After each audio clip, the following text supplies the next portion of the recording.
Today's episode of The Mom Game is brought to you by our friends at Gateway Buick GMC at LBJ and Jupiter. I know that buying a car can be stressful, but not at Gateway because their slogan is Gateway's Got It. And just what does that mean? Well, it means Gateway's got a wide selection of new Buicks, GMCs, and GM certified used vehicles, all competitively priced.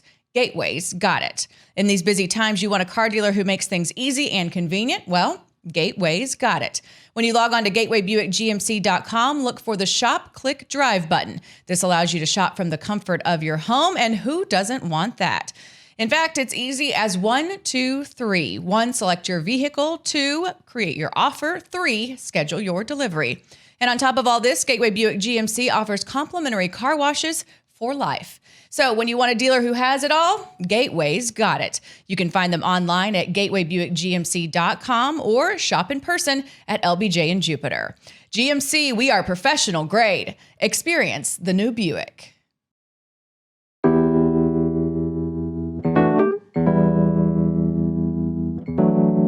And here we are. Here we are. Are we 40?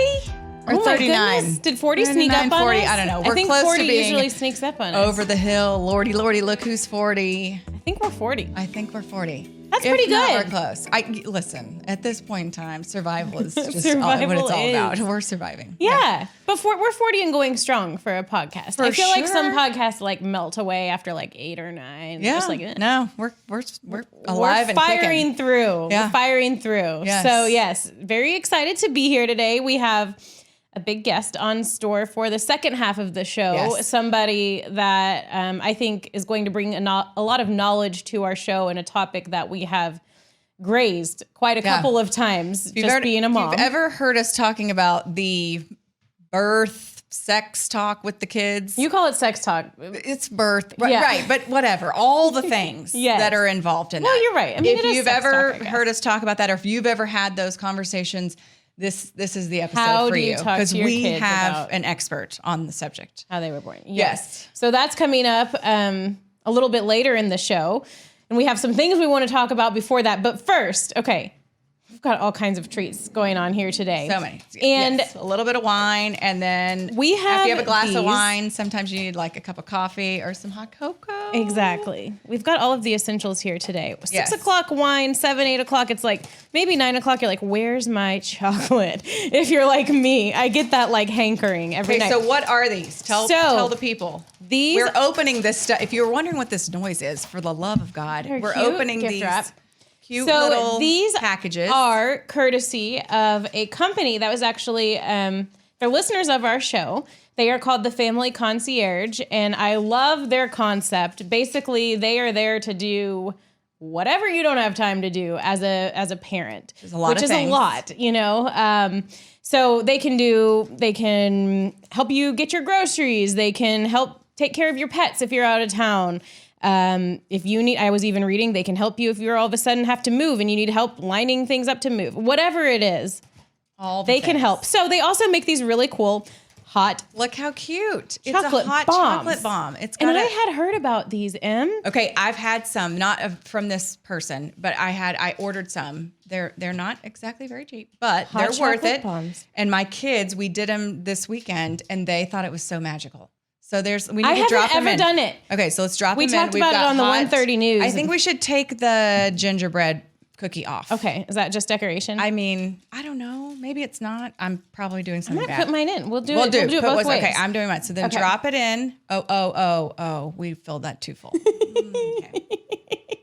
Okay, I'm dropping mine in. Oh, you know what you're supposed to do? What? You're supposed to do this first. You're supposed to put it in first. And then the coffee? But maybe it'll still. Oh my gosh. What a disaster.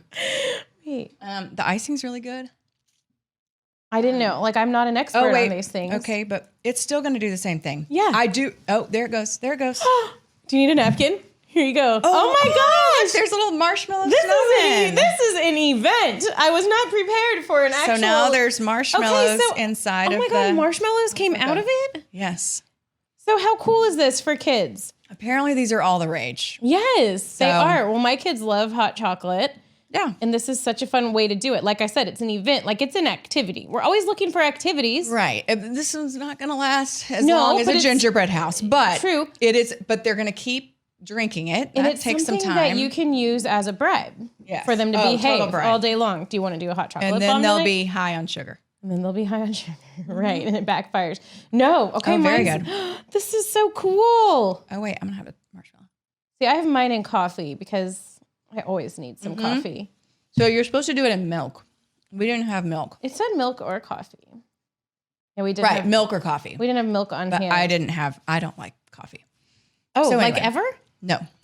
I don't like I like lattes. How do you wake up? Oh, okay. You still have but I coffee. don't drink coffee in the mornings. Interesting. Ah, my marshmallows There popped you up. go. So exciting. Oh my gosh. How does that happen? I know. It's My amazing. mind is blown. It I is. have a cupcake and I have like 2 snowman marshmallows. So is the rest of it gone now and it's just That's it. marshmallows? That's it. Yeah. Cheers. Cheers. Hot chocolate bomb. Cheers. Hot chocolate bomb. Cheers. This is so cool. so trendy. We're Thank so you so trendy. much to the family concierge. Yes, for sure. We appreciate you. Yeah, no, this is awesome. We have some to bring home to our kiddos as well. That's a big deal. Yeah, For sure. so we can put their contact information up on the screen if people need help with life. With life in general. And who doesn't? Who doesn't? Okay, speaking of, I hate to bring this up, but I know we have to talk about it. Yeah. So yeah. life happened. Life happens. And Speaking death of happened. Life and death happened. And we had a death in the family. Yeah. Obviously, like, there's a lot going on in the world right now, and actual people are dying of COVID. And so I feel even silly right now, like being so sad about this, but I am. We lost our cat Blueberry on what is today, Monday? So, or no, today's Tuesday. So it happened like overnight between Sunday and Monday. Mm-hmm. I have 2 cats, Cranberry and Blueberry. Cranberry is 12. Blueberry is just 6.5. So Okay, she's like we're- half her age. I need to know where the names came from. Cranberry and blueberry. I think actually Cranberry was named Cranberry at like at the pound. at the shelter. Yes. And so when I got her, I was like, that is a really cute name. And she just like, her coloring looked kind of like it had a little cranberry tint to it. She's a calico. I don't know if you know what that looks like. Yeah. And so we just kept it. And then when I got Blueberry, she was a wedding present from my husband. Okay. Aw. And we've been married. That's how I know how old she is. Otherwise, I'd be like, I don't effing know. I know. But I know how old she is because of how long we've been married, which I also had to ask my husband. I was like, how long have we been married? Okay, now how Seriously. long is... I don't know. Yeah. He like remembers. Okay. So anyway, when we got her, she's a Russian Blue. That's the breed of cat. And I really wanted a Russian Blue because I had a friend who had a Russian Blue and it was like the floppiest, like cat. You pick it up and it just hangs there and you can like throw it over your shoulder. Like you can cradle it like a baby. They're just so sweet. I call them floppy cats. I've had cats my whole life and they were always just like, you know, they're great, but you've got to get them in the right mood. Otherwise they're kind of sassy or they'll like, Right. they'll hiss at you. And like Blueberry, never. She was the floppiest, sweetest, most cuddly cat. And my kids, she had kind of like a love-hate relationship with my kids. Right. Because in her last year, like where she was obviously fighting some sort of sickness, which was the mystery sickness, which ended up getting her, she wasn't herself. And she had a couple moments where she'd like scratch the kids. And, you know, so we were yeah. at odds a little bit with that, but I don't think that was the real her. I think that was Yeah. like her like struggling with something and becoming a little more testy. Yeah. It's like when people get old, like old people, they Yeah. get real feisty. Exactly. Yeah, But she it wasn't happens. like, it was just weird because she was young. But anyway, she has been like vomiting for like, I mean, a long time, like more than a year. And we've had 2 different vets based on like our 2 different houses that we've lived in. The first one, I took her multiple times and I was like, you know, this cat's like throwing up all the time. I feel like something's wrong. Every time it was just kind of like, well, try a different food. Right. Here's a bill for $250. Good luck with that food. Awesome. I even saw like a digestive specialist at that vet and they basically said the same thing, but then it was like a higher bill. Of course. So I kind of was like, you know what? Like, I can't keep taking her to the vet and they're just going to tell me the same thing. But then the past like year or so, it got a little worse. And then the past, I'd say 6 months, she started losing weight. And then 4 months ago, I took her to a different vet, a closer one to our house, and paid to like do the full blood testing, the whole thing. And they basically said the same thing. They were like, you know, she obviously there's something going on, but all of her like, you know, her blood scans look normal.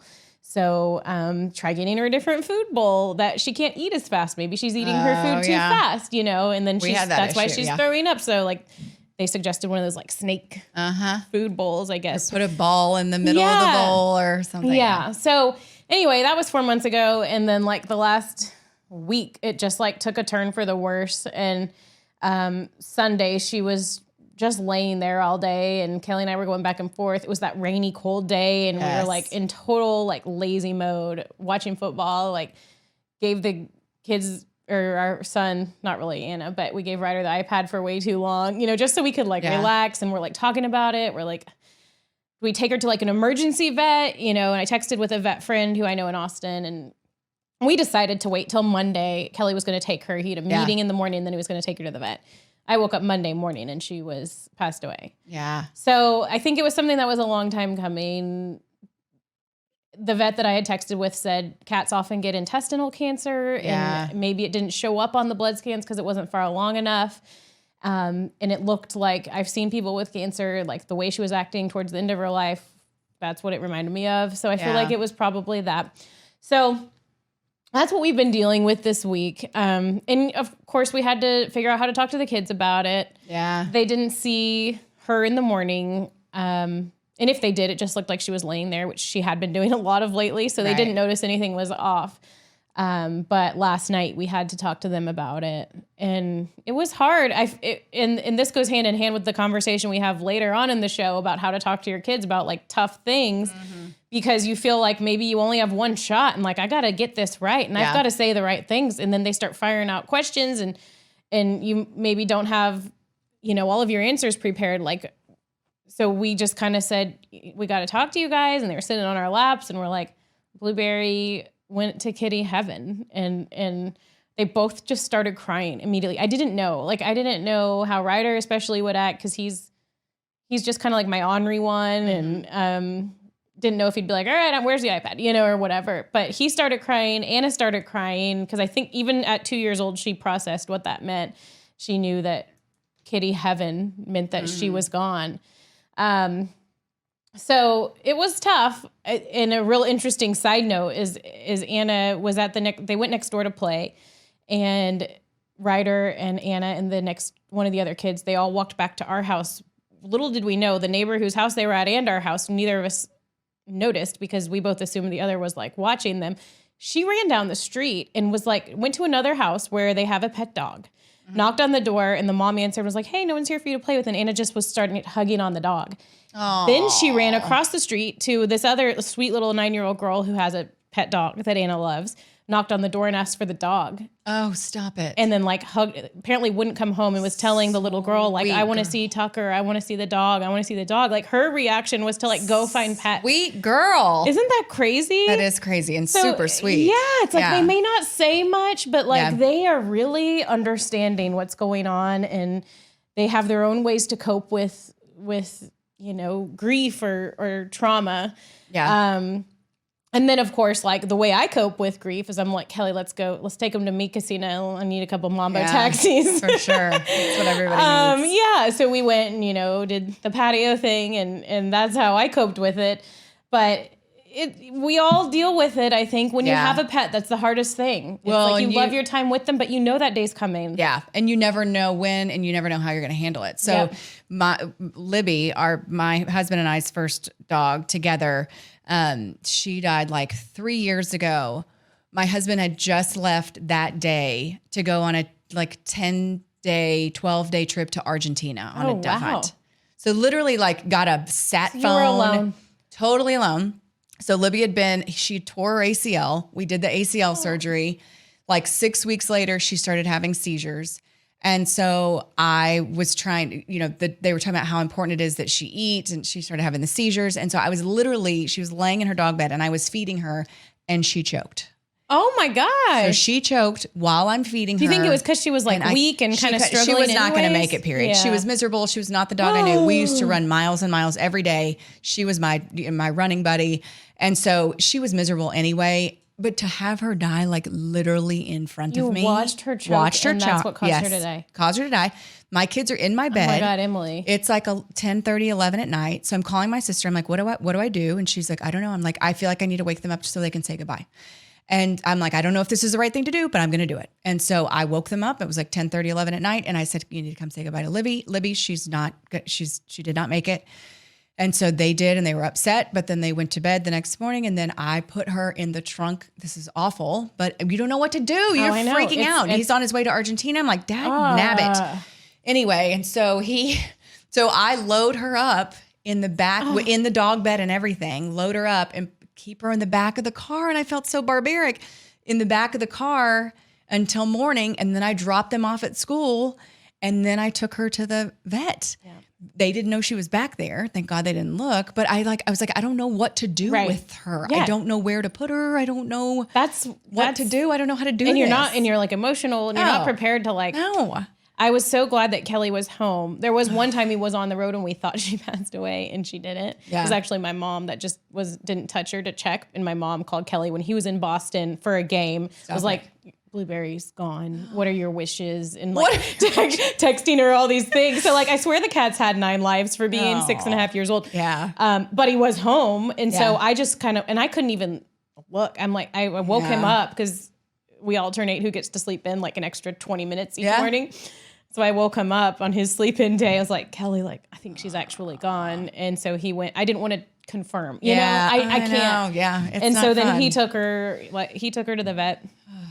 A quick aside, $35 to cremate her, $300 to keep the ashes. So we were like, we're good. We're going to, we'll pass. We're good. Yeah. We'll spend that $300 on presents to make our kids feel better about the situation. Well, I'm so sorry, Jules. I know it's hard. Thank you. It's hard. I know it is. And we've been so busy. It hasn't like really hit, but the first time I really felt sad last night, because she always slept with me. And so I would always just do this wherever she was, and I'd tap on the bed, she'd come and she'd jump on me and she'd start purring. So last night I was like, So it's just grief, and it's going to take time. We still have Cranberry, so there's still somebody there. Yes. 2020 continues. Of course, Ryder's like, can we go to the store and get another? Right now. Yeah, right now. And then Anna wants a dog, apparently. So 2020 has totally sucked. Hashtag can 2020 end already? You know what's been great about 2020? What?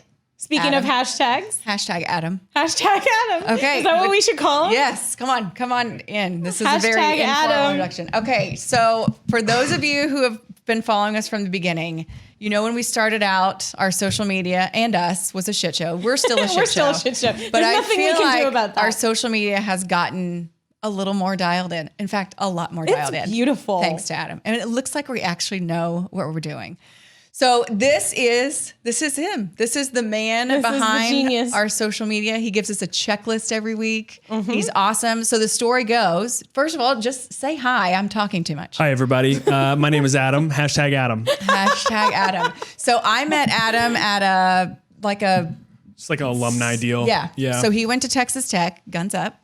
Reckham. Okay. And so when we put out the public plea of please help us, we are no shame in our game. Social media, and Adam reached out and then followed up with like a PowerPoint presentation of like, and I was like, blew us away.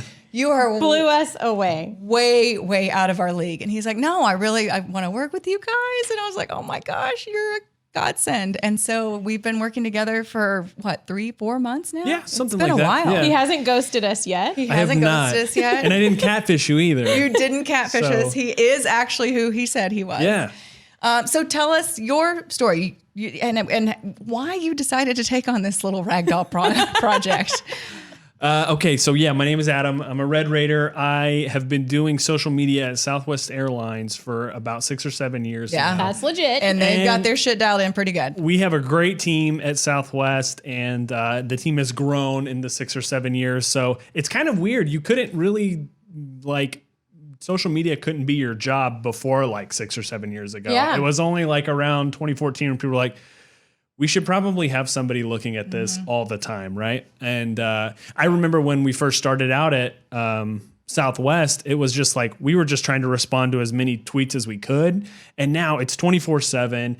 People expect a response within 5 minutes. And so it's just cool to see how the whole industry has changed. But my focus now is more on the storytelling, the content, you know, that customer experience, whoever's following us on social. So I kind of have that expertise.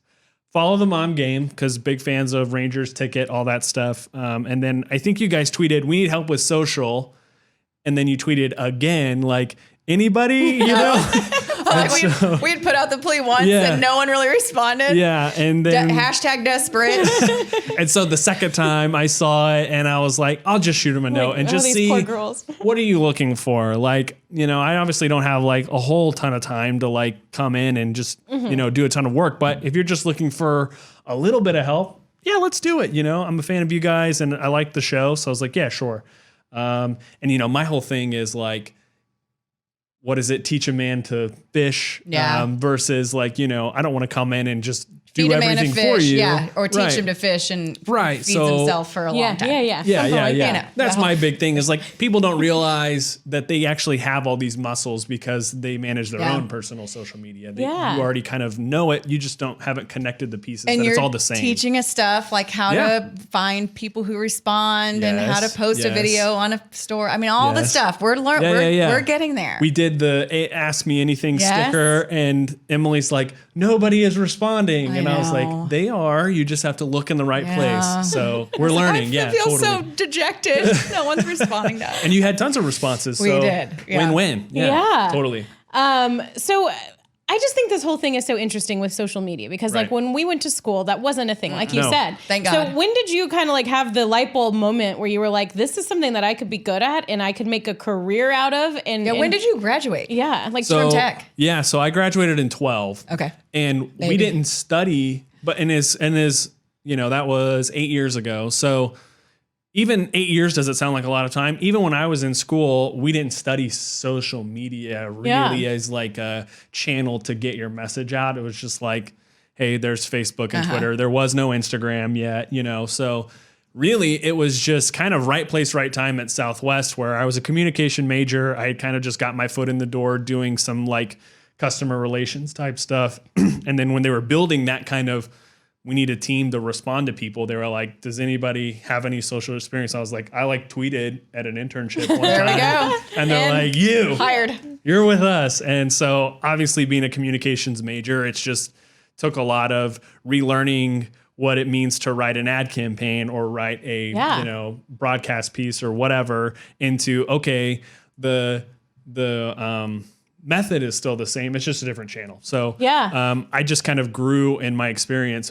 alongside Southwest. So I just kind of came up at the right time. Yeah. Really. I think it's interesting how people even say, and you'll, I'm sure can speak to this, but like at first it was like a big company would like hire an intern or like have an intern that's like, oh, here's this like 21-year-old that I'm sure can do this thing. I don't know what all these kids are talking about social media. So you have like somebody who doesn't know much about the company, like has no relationship with them, but they're like, you know, free help putting them in charge of this. But now it's like you need a team, you need someone that's qualified, you need someone that's legit. So I'm sure that's been like really interesting and cool for you to see how that's evolved. Totally. And you're right. It was like, I mean, that was some of my first internships was just like, hey, tweet. Yeah. Okay. I'll post this. They're like, good job, you know? And then now that, you know, for most major brands, they wouldn't let an intern even like touch the, you know, Twitter button. So it's just cool. And I talked about this a second ago, but like, you know, I think 14 was kind of when we started building this like responsive team. And it was like, we were really not there from like 8 to 5, Monday through Friday. So like if you're tweeting us on weekends, like, sorry. But now people are like, hey, my flight's delayed. What do I do? Right. Totally. Like respond to me in 5 minutes or I'm going to get angry. So it's kind of cool to see.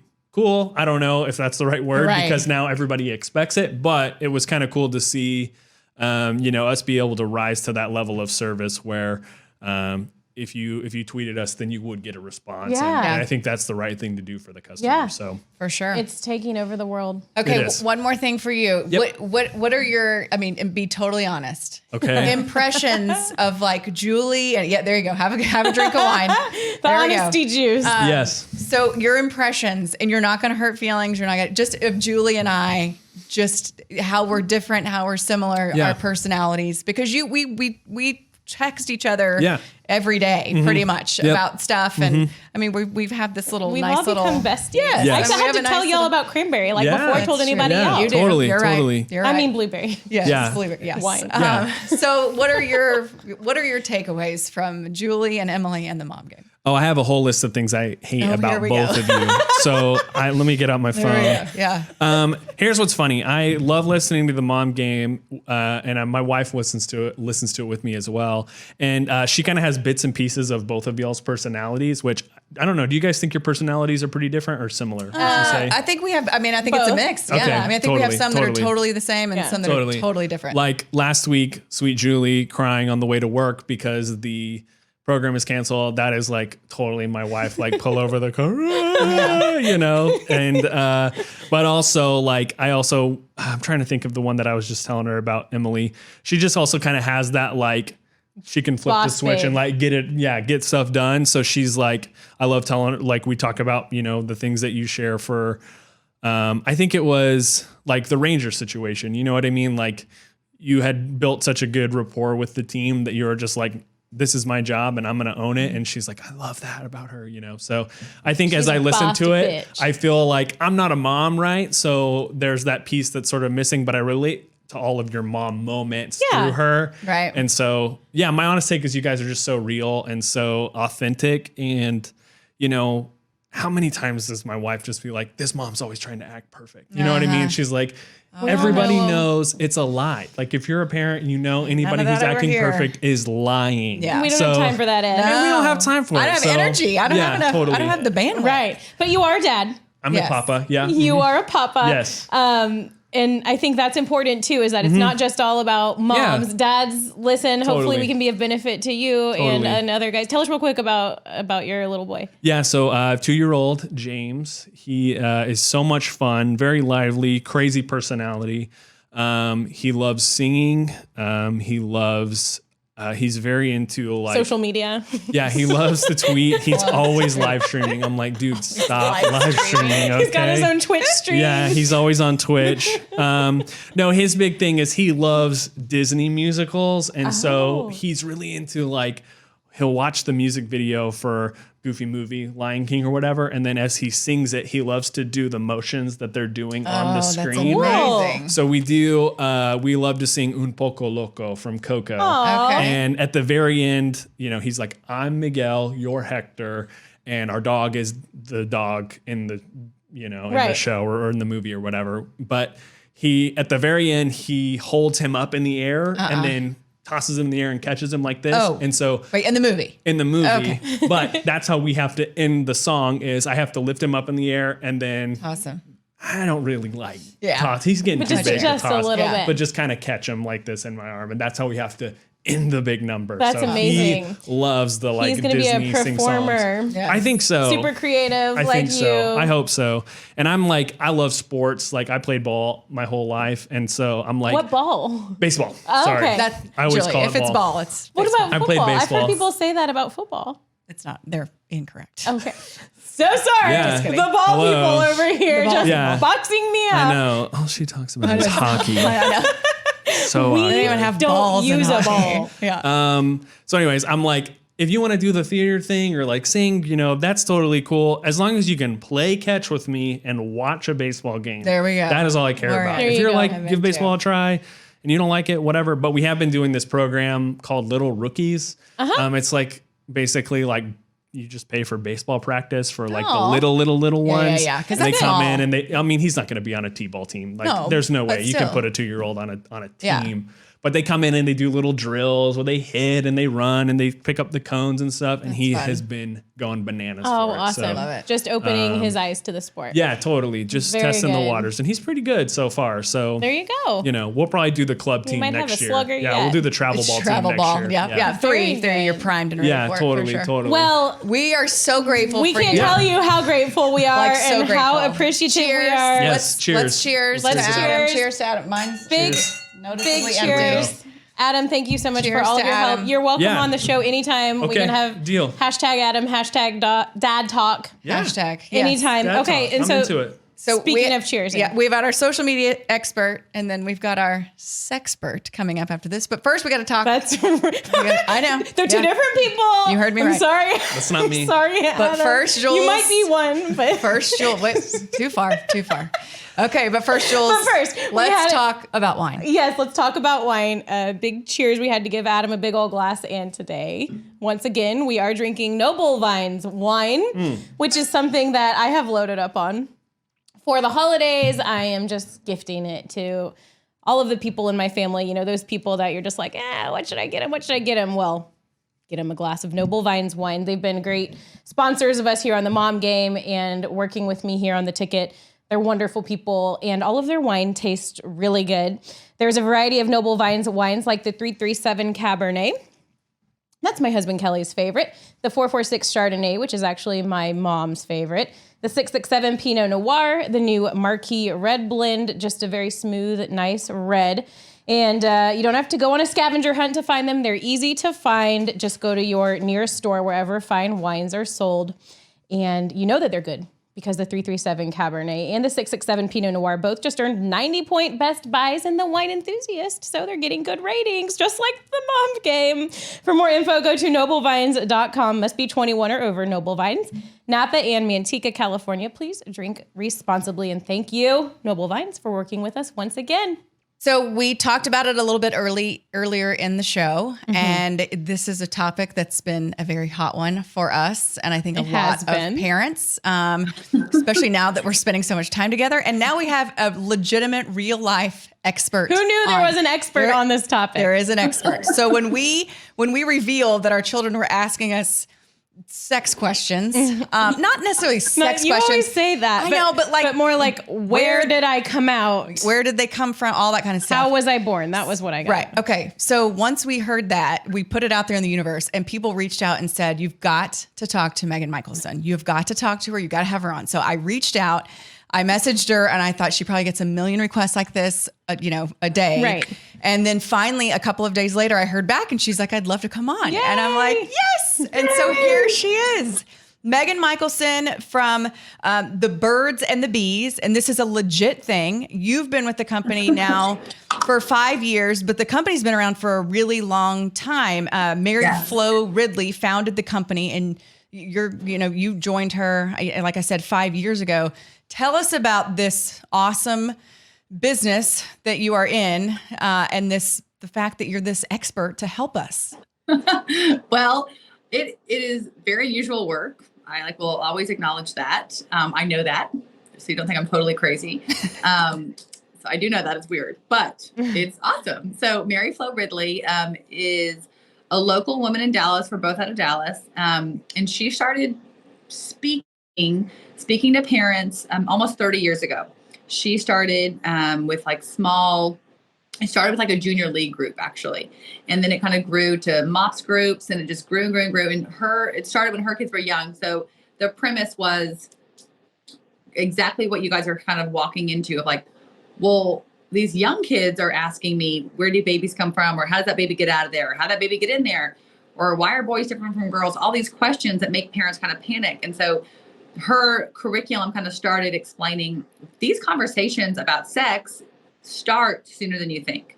We're not spilling the whole beans or all the beans at once and telling them everything, but these little conversations start when they're young. And so she started this program in the early 90s around Dallas, and it just grew and grew and grew. And she would speak all over Texas, all over the United States. And then I came on board about 5 years ago. And we kind of rebranded and reformed Birds and Bees. And now we have online courses, and we still, pre-2020, we would do speaking opportunities. But now we're really focusing on our online course just to teach parents, how do we talk to our kids about sex? So I first heard her when I was a middle school teacher. Before I had kids of my own, I taught middle school. And she was coming to speak at the school where I was teaching. And so I heard her, and I was just blown away because it was so different. Typically with this topic, parents just get nervous and panic or completely avoid. Mm-hmm. And so we think, okay, I don't have to deal with this until puberty. I've got lots of time. But just the way she had everything laid out and a totally different approach to this of like, wait, we should be answering their questions when they're asking us questions. And just to y'all's point, you have young kids just like I do, and they're asking us questions. So we should take advantage of these opportunities and start these conversations at a much younger age. I love hearing about companies like this when there is a huge need for something in the marketplace and somebody is business savvy, smart enough to figure out how to cater to that need. And this is something that you would probably never think about, like when you're in school and you're trying to plan your careers. No. But it's something that every mom, I mean, how many moms are there in the world? A lot. A ton, like half the population, whatever.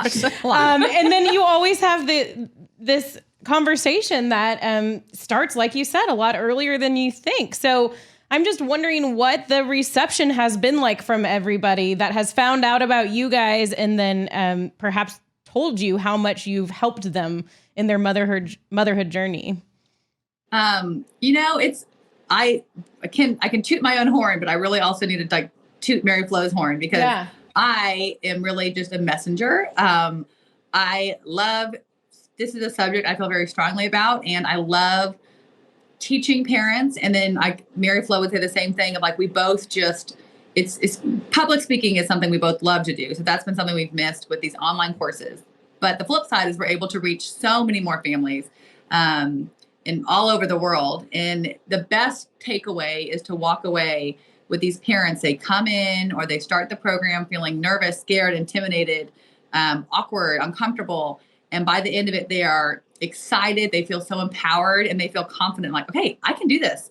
I'm excited to do this. Yeah. We've even had let's parents, talk. Okay, go home. Do not wake up your kids. You don't have to start this talk tonight. Right. But people are so fired up afterwards. They're like, I can do this. And so it's exciting for us. That's probably our favorite part is to watch parents just have this mind shift of, okay, this used to be something I was so afraid of and I dreaded, and just a total shift of, I can do this. Yeah. And I am what my kids need. And I have the tools to do this. Okay. So I'm going to take this opportunity to have a private session right now. I'm going to unload on you and tell you exactly what happened during quarantine. So we got out, baby books, we were bored. We got out everything. My first son was conceived through IVF. So it was kind of almost easier to tell him. It was okay, well, this is what happened. They took an egg here and then they put some sperm here and then they mixed it. Scientific. Yes. I'm here, and then this is what you looked like when you were a blastocyst. And he's like, what? And so I told him that. And then I was like, but we didn't have to do that with Hattie. And then she's like, well, then how was I born? And I was like, oh, well, that's a little complicated. He's like, how did I get out? And then I kind of skirted the whole how you were made. But how you got in. But they were, how they got in. But how they got out, they were not relenting. And so finally I just said, they cut you out of mommy's tummy, which I had C-sections with both. But then they said, but not everybody has that, right, Mom? And I'm like, no, they don't. So then where do they come out? And I said, well, they said, is it your bottom? And I said, no. And they said, is it where you go pee? And I said, no. And I said, getting warmer. And where is it? And I said, there's another hole in between there. And that's where a baby comes out. And at that point in time, my kids are 9 and 7. And I thought, what have I done? But then I'm like, if I start lying and if I start making up things upon things upon things, like I said, I was able to skirt how we got in there with my daughter since she was conceived naturally, but they were not letting up on the how we got out. And so I just kind of a little bit panicked. It's a new kind of fluster. Like you do live TV all the time. I do live radio, but this kind of fluster is different. Yeah. So I want you to tell me how did I do? What should I have done differently? And what am I in for now in the next couple of years? Okay. Well, first of all, pat on the back, because that's great. So through our course, we have several different steps, and the big takeaway that we want parents to do is realize that the talk, quote unquote, the talk, is outdated. When we were growing up, I don't know if you guys have your own fun stories, but typically it was nothing was spoken about sex at all. Some people have these stories oh, that was a bad word, or we never said that word. If it rhymed with sex, we never said it, so it was not spoken of. And then at 12 or 13, mom or dad knocked on the door, came in and just Like told you everything you never wanted to know. And then closed the door condoms and birth Oh, control. God. And you're like, wow, I didn't even know this and happened. you're already like, it's an awkward conversation at an awkward age. Everyone's miserable and painful. And then they leave and it's never spoken of again. And like, that's it. Right. And so what we are trying to do is just completely reshift the way things are done, how this is spoken of in homes. So one way to do that is to have multiple age, or what we're trying to do is have multiple age appropriate conversations that build, right? This is not one big talk. This is now multiple little talks. So the story of birth is one of the big steps. And so you handled it very, very well. What we don't want to do is confuse them. What we don't want to do is make up, the whole stork situation or whatever, that's not true. I mean, we're already pushing it with Santa and the I Easter know. Bunny at We this can only point. make up certain things. Yeah, we gotta limit our make-believe characters. There's here. a whole lot of other issues Yes. going on, but for birth, and typically, and like honestly, you're like textbook, because typically the first question our kids ask us that make us think, oh shoot, this does happen younger. I'm not ready for this, is the question, Mommy, how does that baby get out of there? And sometimes kids will ask that as young as 5, if they're having a baby brother or sister, or if their teacher's pregnant or aunt or somebody, they look at that big belly, they're thinking, How is that going to Now, happen? how is that coming out of there? Like, what's happening? So we think it's very important to use anatomically correct terms. That's something we feel very strongly about. So you did a great job explaining the body parts. And I think it's important to acknowledge too that sometimes it is a C-section. Sometimes if the baby can't come out vaginally, if you can reuse that word, Yes. without falling over, then the doctor has to have a C-section. So the baby, it's important, we think, to explain it medically and respectfully and talk about our bodies in a medical and respectful way. And so we also encourage parents to use the correct words. Now, some people can do this very easily if you have any sort of medical background. And then for everybody else, it's just like, I don't know if I can do this. Yeah. But we also encourage you to use the word uterus. Yeah. Some people are like, oh my God, I can't do that. You know But what's it's all sad in the is I don't really vagina. know what the uterus's purpose is. Is that where the baby lives? That's Right? where the baby lives. So, Okay, I don't have one anymore because I got it all taken Yeah. out after the second one. I was like, so and that's sad Yeah, that you I say, I didn't don't know have that one anymore. that's where the baby lives. I mean, I That's where had the baby an lives, so- idea, but it's hard to know all the technical It's things. Even though it's your own body, it's I like, know. no. I'm going to get made fun of down for there. that, but Things it's get okay. very complicated. Yes, but down there. The uterus, how the baby comes out it's a much easier question to navigate than how the baby got in. Yes. That's So gonna be we also really encourage parents to really give it all you got to explain how that baby got out, because it's a really good practice ground. Yeah. As a parent, it's a really great way to explain, it's actually pretty amazing. Tone of voice and Yeah. facial expressions can really get you far, even though if you're dying inside or thinking, I've got to get that glass of wine after this, or I'm going to pass out, just look delightful and just, and sometimes a helpful phrase that we always encourage parents to use is, that is a great question. I'm so glad you asked. Period. just period. fake it till you make it. and just Yeah. like, Fake it till you make it. So- Because what we want our kids to know is that they have come to the right spot. yeah. We want them to feel super comfortable and reaffirm that, I am so glad you asked me that question. Or that is a great question. I'm so glad you asked me Yeah. that, Right. because now again, if you panic and you just say, Yeah. why did you say that word? Or where did you get the word uterus or whatever? You can always go back and start over. But we really want our kids to know that we are who we want them to come to. Okay. And so I'm curious about this. I'm sure you've spoken to, thousands of, hundreds of thousands of parents over the years. Have any of them been upset at the message that you were giving them? About our message? Yeah. Like no, that's too much. Like, uterus, you've gone too far, No, I don't think so. Now, everyone has their own story, right? And everyone's going to have their own value system, I guess, as far as now this is getting much further down the line of conversations about sex. But birth is pretty basic. Okay. Right. There's kind of like 2 ways a baby's born. Yeah. Yeah. Right? Hopefully. Yep, pretty much. So we're at the easy part. The hard Yeah. parts is what's coming. Oh yeah. Yeah. This is child's play. Oh, I mean, okay. Good to know. My good to know. my 5-year-old was pretty much the same thing. Like, it's obvious. I think we were talking about the day he was born. And so it's obvious there's, someone's pregnant, and then what happens? It's like kind of cut and dry, like you said, and you can explain it. The only difference was that his first guess was coming out of feet, not butt. Yours was coming out of their butt. He thought it just made sense, like to go all the way down and come out of the feet. Now, what we haven't had to deal with yet, and what's coming, and while we have you, we'll get like maybe just a few quick tips, is obviously the one that is harder to explain and how they were made. I think that I could be confident in saying it starts with love. Yeah. Mm-hmm.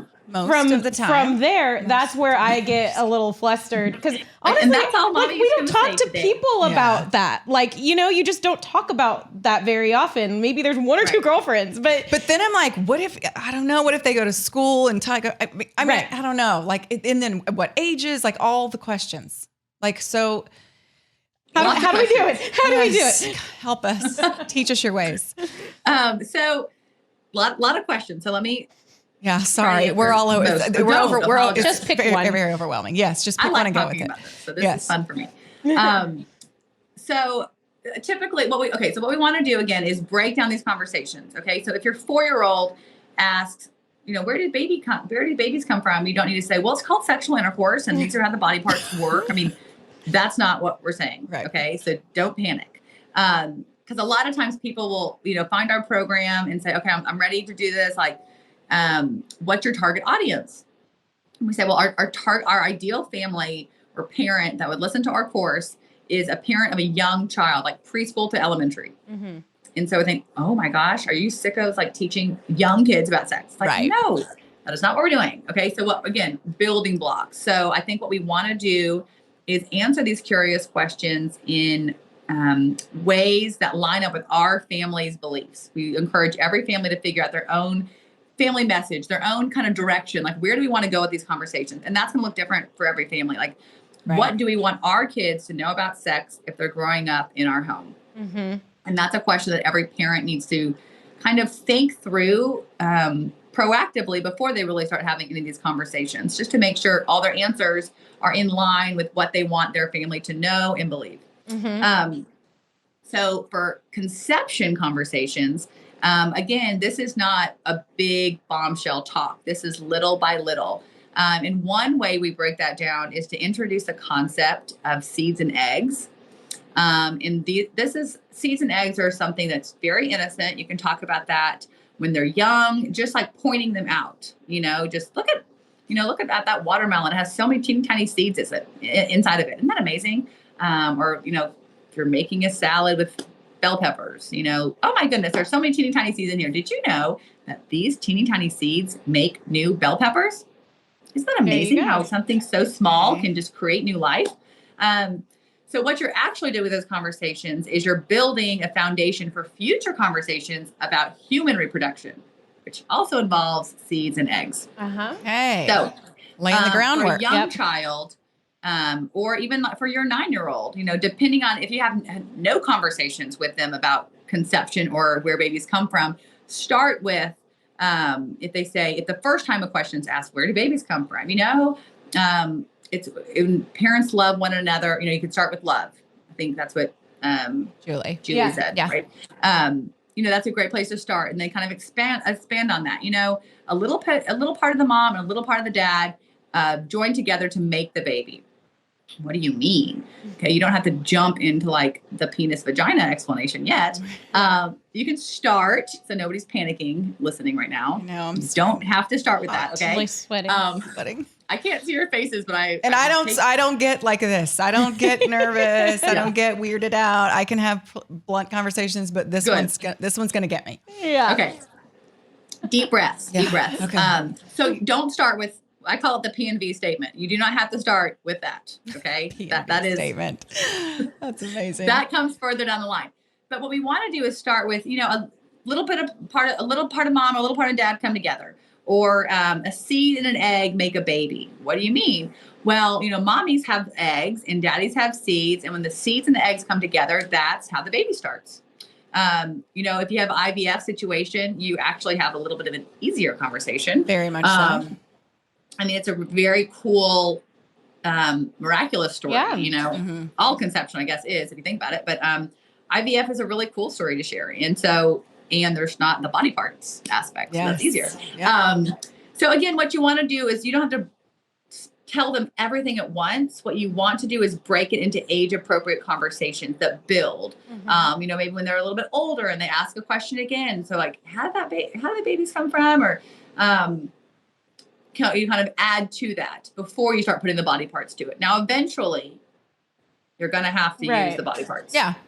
Once they know what their body parts even are, and we was we got worried about that happening. It's funny when we talk about the P's and the V's. The mic's getting embarrassed. The mic goes south. We've used the P's and the V's, but sometimes they laugh at them, and so I'm trying to teach them not to laugh. That's not funny. Penis and vagina are not funny words. They're legit words. And to be honest, it's probably because I'm their mother and I'm clowning around all the time. Yeah. And so the way I react can be and should be better. So that's a really, really good reminder. It is so hard. It is so hard. And body parts is something, body parts are something that is talked about when they're teeny tiny, my 2-year-old can say the word penis, it doesn't sound totally accurate, but he knows what that is. Right. And so a lot of times if people are not using the anatomically correct words for their body parts, that's like a really easy first step to jump into. Yeah. Because we want to be medical and respectful, as I kind of said earlier, and we really just want to avoid being silly or shameful with body parts. Mm-hmm. And that's just a good rule of thumb. And it's such a good reminder because I feel like I don't know, something about you tells you that it's not, that you shouldn't call them that. But really everyone in the medical profession says, or not everyone, but the people I know in the medical profession say you should call them by their anatomy. This is anatomy. And now we got our birds, bees experts over here. I know us too. So and honestly, it's like we use the correct term for every other body part, from young ages. When they're in the bathtub, we're talking about fingers, elbows, earlobes, knuckles, like funny words, and nobody's questioning it. And then we get to those little parts, and we like to call them wingy wangy words. Okay. And everybody's very comfortable using the wingy wangy words. Right. So right there, you're immediately telling them these body parts are different and something that we need to dance around. Right. Because we're not even using the right words. Right. And kind of back to that fake it till you make it. You might feel very uncomfortable saying some of those words out loud. Obviously, it's easier for me to say those words. And for some people, they're just you've made a career of it. They grew up like that. Yeah. But for other people, if you're not comfortable saying those words, don't beat yourself up and think, oh, I've ruined my kids. Slowly introduce it. As they get a little bit older, we always recommend pediatrician checkups. Well visits are a great opportunity to kind of, you're going to your 8-year-old checkup. Dr. So-and-so is going to be making sure all your body parts look good. Did you know that the medical word for your private part is actually vagina? Mm-hmm. That's a small idea. Yeah. Or at that age, they're not even embarrassed by that. Oh, cool. Yeah. And if they're introduced to that early on, then it's not weird. Yeah. Then slowly use it. And we also say, you don't have to use that word all the time. You can interchange it with the word privates. That's a kind of a neutral word we recommend. That's not silly. But some people are if I say the word vagina over at my mother-in-law's house, she's going to die. And that you don't have to do that, So what we recommend is saying the anatomically correct words often enough where it doesn't cause pause from your child when you or your husband says it out loud. So it's not startling to them. It's not startling. Oh my gosh. I can't believe mommy said vagina. That word. Right. Okay. Well, this has been normalize it. Yeah, this has been so informative. And we don't want to give away all your secrets. Right. But I want you to tell people how they can how they can find you. Yeah, because I've already learned so much and I can't wait to look further into this because Lord knows I need help. And there's, like I said, there's not many things that make me uncomfortable, but trying to figure out the right things to say and how to approach this whole thing, especially with, a 9-year-old son and a 7-year-old daughter, I'm all ears and definitely willing to ask for help. So tell people how they can track you down, find you, website, all the stuff. Well, we are here to help. And I think if anything, we just want to, our purpose for this work that we both feel very, passionate about and just called to do this work is we just feel that every parent can be confident in this, and every parent with all, no matter how many kids or genders or ages or whatever, it's like, we do not have to just let this be, we don't have to sit passively and just let the world talk about sex, right? Or let them just get their information from their kids on their soccer team or in their classroom or from their health teacher when they get to 8th grade. We don't just have to sit by and let everybody else talk to them. We can take this by the reins and really speak into this with our children in our home. And that's, it's a privilege that we have as parents we get to do. That's kind of a mental shift in our heads. It even seems silly saying that out loud. Sometimes is it? That seems really scary. But it is, as parents, our kids, who loves our kids more than us? Nobody. And so we should really be speaking into them and helping them understand what this is, because it is confusing. And there are a lot of confusing ideas that they're going to hear out there. And so we want to start at a young age becoming the loving authority in their lives on this topic. And that happens over time with multiple conversations. So love it. To feel this confident about this topic, you can find our website at birds-bees.com.